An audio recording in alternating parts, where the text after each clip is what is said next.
Ноќна инспекција во Штипската болница.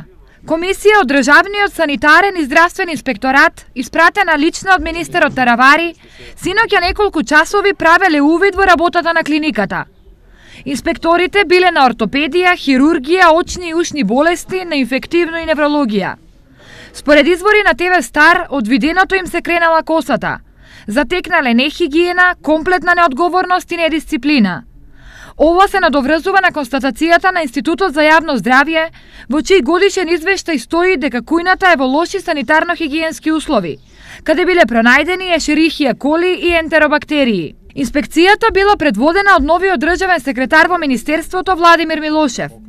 Со оглед на тоа дека Милошев буквално до пред неколку денови, повеќе од 20 години беше лекар во клиничката болница, несомнено е дека точно знаел каде да се вперат очите и да се бараат слабостите. Без оглед на ова, Штипската клиничка болница одамна важи за лошо организирана здравствена установа и е типичен пример дека недостатокот на пари не е причина за тамошниот неред.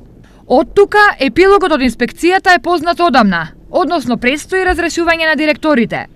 Во крајна мера, ситуацијата и да била поинаква немало да ги спаси, зашто во прашање се политички промени.